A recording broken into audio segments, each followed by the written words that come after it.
Alright, good morning sa inyo dyan mga nanonood ngayon, no? Okay, bali, dito tayo ngayon sa may San Pedro Street, corner si Emerick to, Davao City. So masyado tayong maaga, like alas 6, alas 6:15 ng umaga. Yan.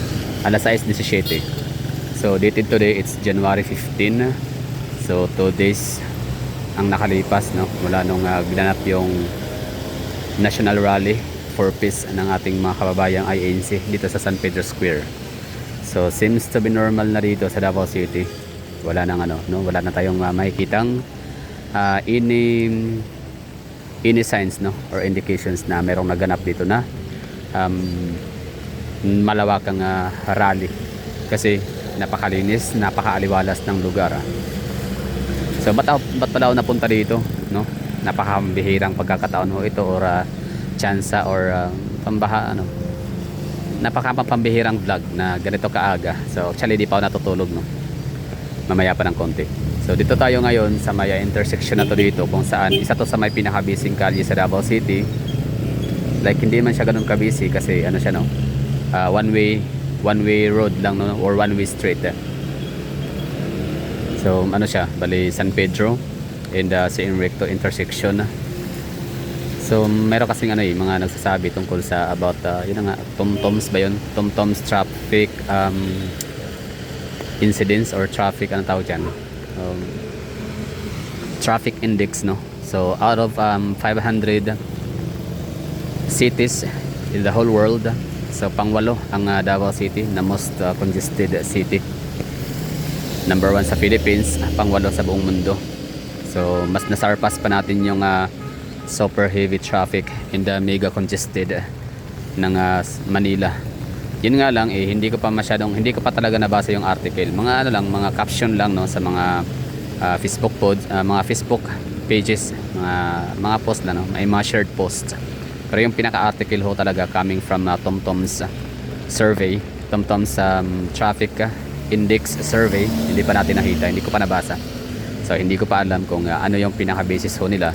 Like it's whole Metro Manila, buong Kamaynilaan versus Davao City. Kasi kung sasabihin nilang Manila, Kamaynilaan, Metro Manila versus Davao City, actually hindi naman siya versus, no. Kumbaga parang ginawa ko na lang siyang versus, kasi yun ang pinaka-highlight sa dalawa dito sa Pilipinas, no. So pag sinabi kasing traffic, so syempre it's the first tier ng Pilipinas, so it's Manila. So pag sinabing Manila kasi first tier Manila, so ibig sabihin nun Metro Manila, Mega Manila, Kamaynilaan, NCR. So pag sinabi namang third tier, so it's Davao City only.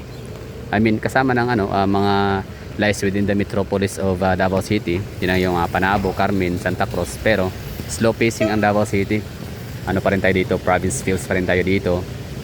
Hindi pa rin talaga siya ganun ka busy, ganun ka bustling siya. Pero to compare sa first tier and second tier, like Metro Manila and Metro Cebu, so Davao City is more dito, slow motion and medyo slow pacing ho tayo dito compare sa dun sa dalawang nabanggit ho natin.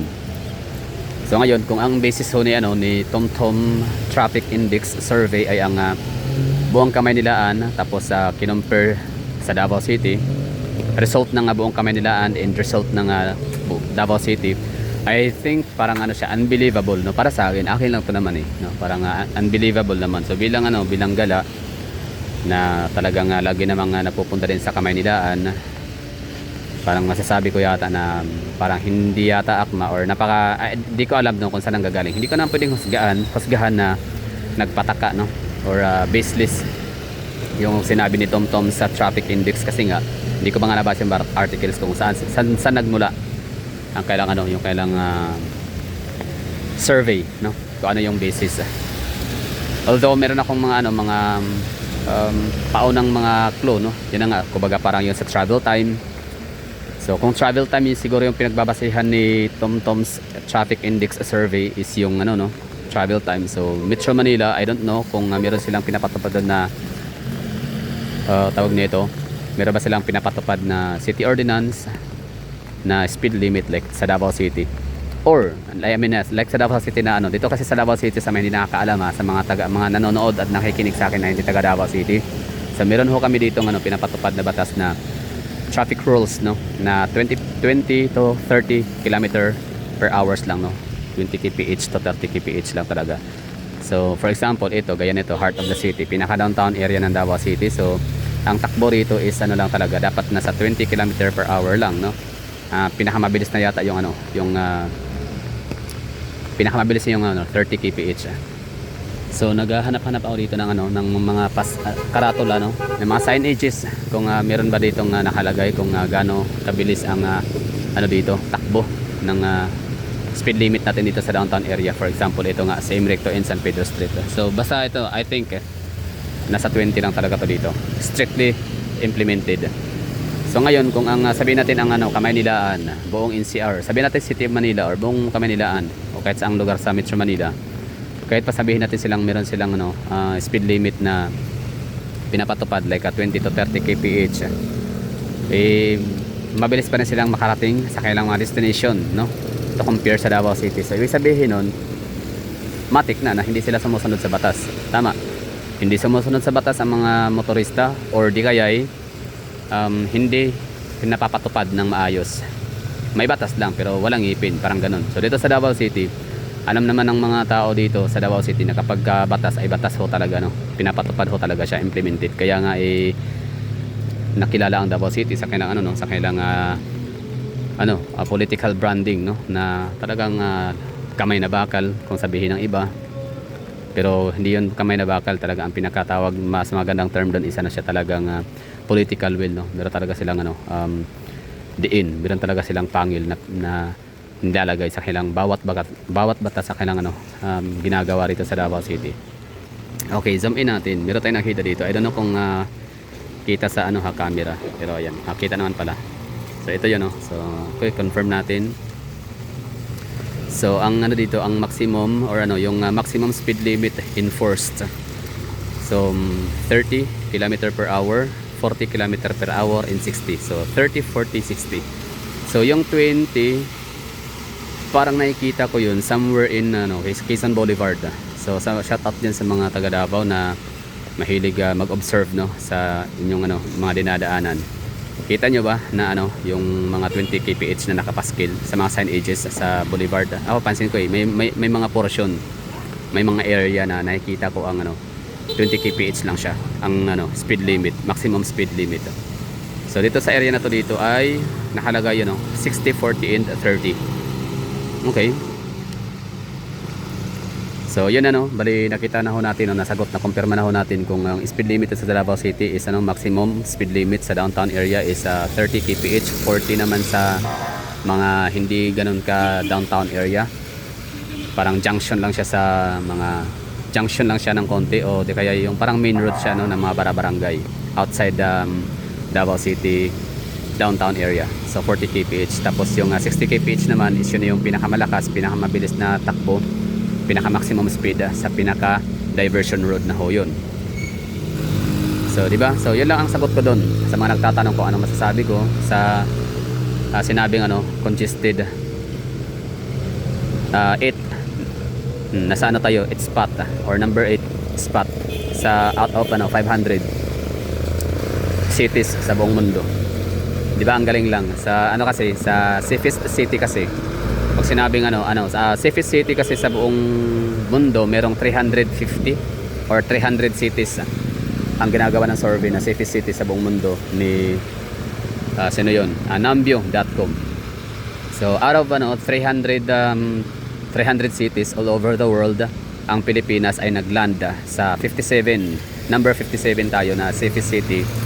Tapos number 2 naman tayo na safest city sa Southeast Asia, and number 1 sa Philippines. Tapos sa cleanest city, ganun din, number 1 sa buong Pilipinas, number 2 din sa Southeast Asia. So ngayon naman sa sa congested and most traffic, congested city sa buong mundo. So 500. So mas malala 'yon, mas malupit, Kasi 500 talaga yung yung ginawa ng survey. So out of 500 talagang pang-8 tayo, So yun, magic 10, 'di ba? Top 10. Pasok tayo, Davao City. Tapos number 1 sa Pilipinas. Number 14 lang ang City of Manila. Hindi kasi sinabi talaga na Kamanilaan, Manila, Metro Manila. Kasi pag sinabing Manila, just like Davao, no? Pag sinabi kasing Davao, saan banda sa Davao? Is it Davao City? Davao del Norte, Davao de Oro, Davao Oriental, Davao Occidental, Davao del Sur. So pag sinabi namang Manila, saan banda sa Manila? Is it Marikina, Pasig, di ba?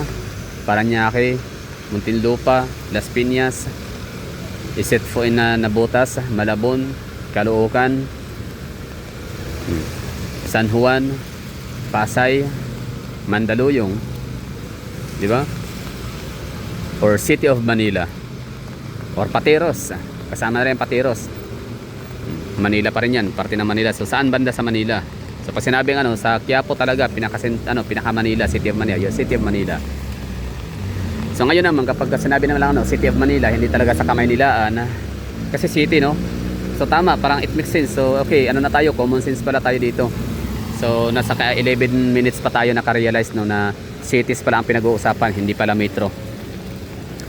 So pag sinabing city, so siya? Manila, baka City of Manila. So pwede, no? So pag sinabi ng mga City of Manila and City of Davao, so I think medyo may medyo may tendency, baka sa dami, no? Baka sa dami ng mga nasa stranded sa traffic, baka sa dami ng sasakyan, sa dami ng mga nagrereklamo, sa daming sa dami ng taong matagal nakarating sa destination. So siguro I think it's Davao City to compare City of Manila. O, kasi bakit ko nasabing pwede, no? It makes sense na Davao City ang mas congested to compare City of Manila. Kasi ang City of Manila, as you all know, na napakaliit ng land area ho nila, no? Parang barangay lang ho talaga siya. Sabihin na natin na ang City of Manila is just like a barangay poblasyon. I mean, tama ba? Barangay poblasyon, yun. Or poblasyon district. Isang distrito lang, no? So si City of Manila is lang siya, para mako-compare lang natin siya sa poblasyon district. So ano ba yung poblasyon district natin dito? So kasama na yung parang hanggang Bahada yata sa may Abrisa or Lanang, no? So kasama yung Lanang and hanggang sa may Matina Crossing. So ngayon, pag sinabing City of Manila, so hindi pa kasama yung So sabihin natin poblasyon district is equivalent to Davao City. Poblasyon district of Davao City is equivalent to buong Kamaynilaan. I mean buong City of Manila. Pero hindi pa kasama ang Panakan. Kumusta ang Panakan? Kumusta ang Tibungko, Ilang? Di ba? Yun, so yung tatlo na yun, super mega traffic din yung lugar na yun. Kumusta naman ang sa may bandang Pampanga, Barrio Pampanga. Sa Barrio Pampanga starting sa may di ba? Sa may Insular Village. Tama ba? Barrio Pampanga hanggang sa may junction, sa may airport, Old Airport Junction. So hanggang diyan yata ang Barrio Pampanga, pero I stand corrected, no, kung mali ako. So hindi nakasama, no, sa pag i-equate natin into City of Manila. Kasi ulitin ko nga, poblasyon district ng Davao City is equivalent to buong City of Manila. So ngayon, isasama natin, bilangin pa natin yung bilang, no, ng mga nasa stranded sa traffic sa may Barangay Ilang, Tibungko, Panakan, sa may Barrio Pampanga. Super traffic ho dyan kasi ang daming establishments, ang daming mga intersections kasi mga villages, no, may mga Fortune Homes, Nova Chira, Doña Pilar, Santo Domingo, San Lorenzo. So shout out, no, sa mga taga Barrio Pampanga. Super mega traffic ho dyan. Tapos yung Buhangin, yung Milan, kumusta, di ba? Siyempre sama natin yun. Hindi yun sakop ng downtown Davao. Tama ba? Hindi yun kasama ng poblasyon district. Kumusta naman yung sa may bandang Matina Crossing? Super mega traffic din yung lugar na yun. Di ba? Paano pa sa may Puan, sa may Bypass Road, corner CP Garcia and MacArthur Highway, yung intersection na yun dun, napaka bottleneck yung area niya, no? Sobrang napakasikip ng siksika ng traffic ko talaga dyan. Plus sa may Barangay Puan pa crossing, nako, grabe traffic din dyan. Paano na ang Toril, di ba? Sa may Toril crossing, Bayabas, di ba? Bayabas Toril, dami traffic dyan. So yun yung yun yung masasabi ko na siguro kung pagbabasehan ho natin yung land size, no, or land mass or land size, land area. So I think pag sinabing ano City of Manila versus Davao City, so I think mas mas congested ang Davao City. Tapos ang lalo na kung ano ang pagbabasihan ng survey ay yung dami ng sasakyan, dami ng mga intersections and roads na naka-experience ng traffic, heavy traffic, super mega traffic. So Davao City yata ang tama yun, no? Mas malalagpasan ho talaga niya ang City of Manila. Tapos dami ng mga tao naman, no? Kunyari tatanungin, no, kung kumusta yung experience kumpara dati at ngayon. So siyempre mas maraming respondents sa Davao City, mas maraming natanong, mas maraming respondents, mas maraming nagsabing yes, no, mas napatagal ang biyahe ho nila, mas na traffic ho sila lalo compare nung araw. So I think it's Davao City. So tama naman. Ano bang take ko doon? Anong stand ko doon? So ano na to akin, opinion ko lang to. Ano bang stand ko doon? Anong take ko ba doon? Kumbaga is it very negative ba talaga siya para sa Davao City? I think not. Hindi siya. Kumbaga in some point ano siya, may mga iba nagsabing poor urban planning development. Pwede, may point, no? It makes sense. So tama 'yon. Isa sa mga causes ho talaga ng traffic congestion is poor urban planning development. Pero Davao City is napakalawak ng natin ng mga kalsada. In fairness dito sa Davao City, malinis, walang obstruction. Wala tayong nakikitang mga naka-illegal, naka-parking illegally, di ba? May mga lugar dito sa Davao, may mga area dito, may mga certain roads na may mga naka-parking pero hindi naman yun illegal. Like for example, gaya nito, one way naman talaga siya, di ba? Yan, San Pedro. So yung mga yan, I don't know kung nagbabayad ba yan ng per ticket per hour. Kasi for example, sa may Monteverde, no, area, sa may Chinatown na lang sabihin natin, buong Chinatown. So yung area na yan diyan, pwede kang mag-park ng mga sasakyan diyan. Tapos magbabayad ka lang like 20 pesos yata per hour, hindi ako sure, no. So let me know in the comment box. Tapos sa may bandang Ilostre, basta somewhere in downtown area of Davao City, pwede tayong mag-parking dito ng mga sasakyan natin sa gilid. Tapos magbayad lang, sisingilin. So hindi, kumbaga siya, allowed siya na mag-park kasi hindi naman talaga siya ganun ka main roads, hindi siya ganun ka main highway, di ba? Pero sa mga main roads like Quinpo Boulevard, Quezon Boulevard, GP Laurel, Quirino Avenue, so yung mga lugar na yun, mga MacArthur Highway, hindi ho siya pwedeng mag-park sa gilid. Obstruction ka talaga niyan. So di ba? Towing ang aabutin mo diyan. So yun lang siguro masasabi ko, no. So pag City of Manila versus City of Davao, I think it's Davao, tama, no? Kasi sa dami ang pagbabasehan ay dami ng sasakyan,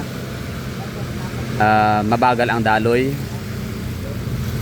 ng trapiko, matagal makarating ang mga tao, mga pasahero, mga motorista, mga commuter sa kanilang mga destination.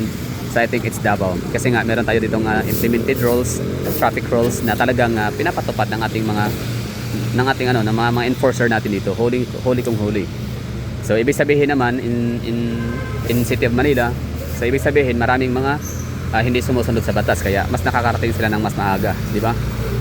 Sa traffic din naman, ma-traffic din naman sila doon, siksikan din, congested. In fact, sila number 14, di ba? So ibig sabihin, sila, may katigasan ang mga motorista na mga taga City of Manila. Pero sige lang, tayo na nga, bali ang masasabi ko doon, kung negative ba yung magiging impact nito sa city natin. I think sa iba na hindi ko alam.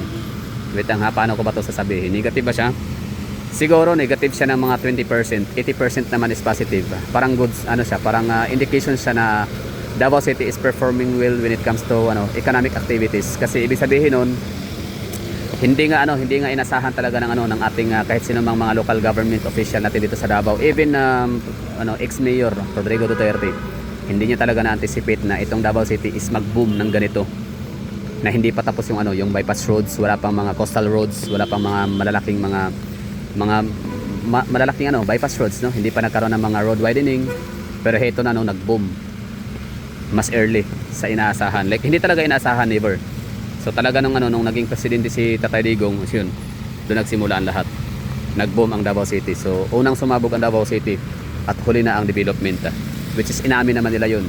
Hindi naman siguro kawalan na inamin. Yan ang maganda Yan na talaga ang pinakamaganda sa mga Duterte kasi hindi sila denial, no? Inamin nila yung pagkakamali. So, kumbaga honest sila sa kanilang honest sila, no, sa kanilang nararamdaman. Yun na nga, hindi nga nila inisip. So kumbaga kung meron mas na pagkakamali, kung meron sila mga shortcomings, meron man silang palpak, yan yung hindi nila naisip, hindi nila nahulaan, di ba? Or that time hindi nila nakilala si Rudy Baldwin. Hindi sana pinahula nila kay Rudy Baldwin kung darating ba sa punto na ang Davao City is magiging metropolitan city, di ba? Hindi sana nahulaan nila kung kailan magiging metropolitan, kailan magiging business investors magnet itong Davao City. Hindi sana that time pa lang ay kanila nang ginawan ng malaking kalsada. Nagkaroon na sila ng mga bypass roads, coastal roads. Hindi sana hindi na tayo ngayon nagkakanda, ipit-ipit sa traffic. So oo nga pala, ito, sorry ha, pero I have to mention Iloilo City. Ang galing ng Iloilo City kasi hindi pa man sila talaga fully declared, no, as a 4th tier, 5th tier, 6th tier as metropolitan cities sa Pilipinas. Pero kita nyo na, grabe na yung preparation ho nila, no. Ang dami nilang mga coastal roads. Ay, wala pala silang coastal road. Marami na silang mga malalawak ang kanilang mga daan. Malalapad. Tapos talagang organize yung mga jeep, yung mga ruta. Tapos meron pa sila ngayong parang yung Sunset Boulevard, parang siya, diversion road din tawag ba doon? Or expressway or shortcut, no. So siguro, I don't know ha, ito akin lang naman to. Baka siguro marahil itong Iloilo City, para nakita nila yung sitwasyon ng Davao City na ayan na, Davao City sumabog na. Nag-boom na ang Davao City samantalang tapos wala pa silang yung kailang mga daanan, mga lansangan, mga kalye, mga main roads, mga main thoroughfare ay ganoon pa rin, no, walang nadagdag. So kailangan na hindi na natin antayin pa na maging ma-declare tayo as metropolitan. Ngayon pa lang kikilos na tayo. So yun, gandahan na natin yung mga daan, palawakin, tapos mag-implement na tayo ng mga rules and regulations na nakakatulong para mas gumaan ang daloy ng trapiko. Na kahit naman na mag-boom yung natin city, boom naman sila na ngayon ang Iloilo City, pero mas magbo-boom pa yan. Kasi nga ang daming kumbaga isa sila sa parang most promising city sa Pilipinas. Maraming mga parangal, maraming mga award international ha, hindi yung gawa-gawa lang, no, na locally. Hindi sila self-proclaimed. So sila talaga ay awarded, no, international na mga international mga award giving bodies, mga ganun, na may kinalaman sa urban landscapes, cityscapes, and economic activities, di ba? So congratulations Iloilo, kasi yun na nga pinaghahandaan ho ninyo. Kahit pa hindi pa kayo umabot ng 1 million population, pero syempre sa buong Iloilo, di ba? Hindi lang kasi province of Iloilo ang pumupunta sa metro city or sa city of Iloilo, kundi maging ang Guimaras, no, kasama na yan. Metro Iloilo, Guimaras. So yun, ang galing. So Davao City is inamin naman talaga ng mga Duterte na kumbaga yun ang pinaka mali nila, no. So although hindi talaga siya mali, mali ba hindi naman sila manghuhula, di ba? Kailangan ba talaga magiging manghuhula? Kasi ang Davao City never talaga nag-i-aim ng super mega high. Parang si Sara Duterte lang, si VP Sara ngayon. Hindi niya talaga in-aim ang Davao City na maging top 1, mag number 1 city sa buong Pilipinas. Kumbaga happy na siya sa pang-4, pang-5. Okay na yun, happy na siya doon. Kasi ang dami ding mga magaling na mga syudad, top performing cities like Quezon City, City of Manila, Taguig, Makati, di ba? So Davao City, napakalayo, pinakadulo, no? Pinaka southernmost part of the Philippines. Pero pasok siya sa sa top 5 wealthiest city in the Philippines. So grabing award yun. Ang daming mga award talaga na nakuha. Lalo na sa time ni talaga ni VP Sara as mayor. Zero debt, walang utang, no? Walang pagkakautang ang syudad, no? Bayad lahat bago siya bababa ng kanyang pwesto, ng kanyang opisina as mayor. Bayad ang utang, pagkakautang ng Davao City. And na-maintain hon yun. So congratulations sa Davao, ang galing. So ang daming mga development dito sa Davao City, pero bayad yan, paid, di ba? So kapix-pix naman talagang sadya. So time check tayo dito, it's 6:42 na ng umaga. So tinanong ko si Wikipedia kanina kung anong oras yung peak hour dito sa Davao City sa morning. So ang sabi niya is alas 7 hanggang alas 8 yung peak hour dito, yung mega traffic na talaga. So alas 6 kasi dito minsan napapansin ko dito siksikan ang mga sasakyan. Oo, congested na ang mga daan, mga kalye, kaya inagahan ko. Pero don't you worry mga hagala, kasi pupunta rin ako ng Maynila, ng City of Manila. One of this day pupunta na ako sa Manila para dahil dito kay TomTom traffic index survey. Puntahan ko yung City of Manila, tapos lalabasin ako ng ganito din kaaga, early as 6:15 in the morning, at nang makita ko rin yung kalagayan ho nila sa kalsada. Pero ano lang, no, para siguro may pagkakaiba. So dito kasi maulan, so baka yung pagpunta ko ng City of Manila walang ulan, no, alas 6. Pero kahit may ulan, di ba, may ulan man, rain or shine kasi ang ang opisina natin, hindi naman yan magdideclare. Ulan lang kasi ito, no, hindi naman to bagyo, hindi naman siya low pressure area. So pag sinabing ulan, still papasok pa rin ang mga taga-opisina, papasok pa rin yung mga taga City Hall, papasok pa rin yung mga nagtatrabaho. Kasi ngayon ay Miyerkules. Tama ba? Miyerkules ba ngayon? O tama, Wednesday, January 15. So papasok pa rin yung mga nagtatrabaho sa mga private and public offices. And yung ating mga estudyante, may pasok pa rin ngayon. Walang declaration of suspension of classes kasi nga ulan lang to. Empleyado tayo, no? Alipin ng salapi. So ganun yun. So sige lang, basta ano din, i-compare ko yung yung City of Manila alas 6:15 ng umaga. Try ko rin pumunta ng basta yung working days. I-compare ko dito sa alas 7:15 ng umaga rin sa City of Davao. Malapit sa City Hall, syempre. O yan, City Hall of Davao. Yan lang siguro, maraming thank you, at punta na tayo din sa May Tulay kasi aabangan naman natin yung peak hour talaga ng Davao City na declared, no, yung pinaka-official peak hour talaga sa Davao City na alas 7 hanggang alas 8 ng umaga. At nang ma-witness natin, makita ko siya first hand, and makita ho ninyo virtual dito sa ating camera, uncut, no filtered, no edited, no edit, gano'n, no. And i-compare ko rin siya sa alas 7 hanggang alas 8 ng umaga sa City of Manila. Yan lang. So maraming thank you sa mga nanonood, and I have to say bye bye and ingat.